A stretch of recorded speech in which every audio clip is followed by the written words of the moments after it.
compilage, deuxième partie. Bonjour à tous, bonjour Compile. Ah, Compile a encore bugué. Bonjour Cyril.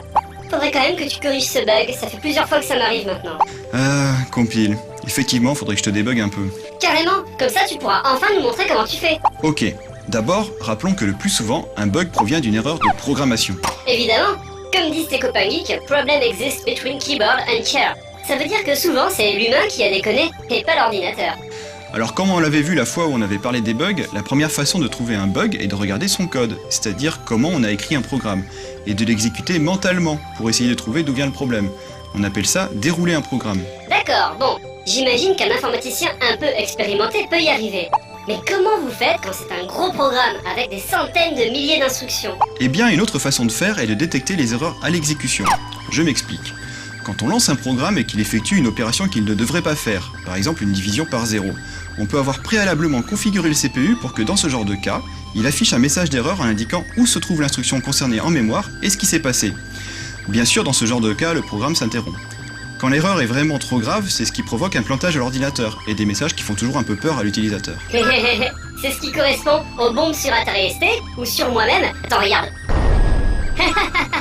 Ou alors au Guru Meditation sur Amiga et plus récemment au Blue Screen of Death sur Windows. Sauf que désormais Windows est beaucoup plus perfectionné et arrive à circonscrire l'erreur pour quitter le programme sans lui-même planter. Ok, mais que ça fasse planter l'ordinateur ou que ça quitte simplement le programme, ça nous avance à quoi pour trouver d'où vient le problème? Bon alors ça c'est ce qui arrive pour l'utilisateur lambda. Ce qu'il faut comprendre c'est que les informations qu'on peut récupérer lors de ce genre de plantage sont assez difficiles à interpréter même pour un programmeur. Donc quand on programme, on va avoir installé un certain nombre d'outils sur son PC, dont un très important qu'on appelle le debugger. Ce programme va surveiller tout ce qui se passe sur le PC, et si mon programme plante, il va être capable d'interpréter l'erreur et de m'indiquer dans mon programme où se trouve cette erreur et le type de l'erreur. Par exemple, division par 0, ou tu vas essayer de mettre une chaîne de caractères dans une variable numérique. Bon bah alors, débug-moi. Ça va être facile avec ton debugger. Pas forcément. Dans le cas d'une division par 0, par exemple, je peux avoir fait des centaines de calculs avant pour obtenir une variable. Et c'est quand je divise par cette variable que ça plante si elle est égale à 0. Donc là, il faut réussir à trouver où se trouve le problème avant le moment où se produit le plantage.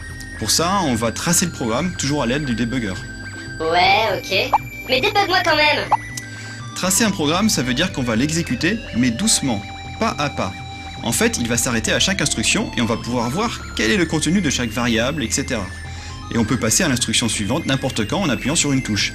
C'est une façon très commune de débugger un programme. Mais pourquoi tu rajoutes pas tout simplement une instruction dans ton programme juste avant le calcul? T'as qu'à lui dire, si variable égale 0, alors variable reçoit 1 et hop, plus de division par 0. Ça, c'est un peu comme si pour soigner un doigt coupé, tu te mettais un gant pour que ça fasse plus joli. Mais au final... Bon d'accord. Bon alors tu me débugs, et proprement. Ok Compile, fais-moi voir ton programme d'intro. Nom du présentateur reçoit Cyril. Si début de compiler égale vrai, alors afficher bonjour plus nom du présentateur. Sinon, attendre que Cyril parle. Nom du présentateur reçoit Cyril. Nom du présentateur égale Cyril, et début de compiler n'est pas défini. Bon ok, passons à la ligne 2. Si début de compiler égale vrai... Ah, mais attends, début de compiler n'est pas défini. Bah il est là ton bug. Mais pourquoi ça marchait avant? Ben, c'est peut-être ma faute. J'ai changé le programme, j'ai voulu faire une modif pour que ça boot plus rapidement. Bon bah écoute, on va rajouter ça en début de programme. Si Cyril dit bonjour compile, alors début de compiler égale vrai. Voilà, c'est corrigé. Merci Cyril, les données ont été Ah mais putain, mais qu'est-ce qu'il a encore foutu? Il a aussi touché la sauvegarde?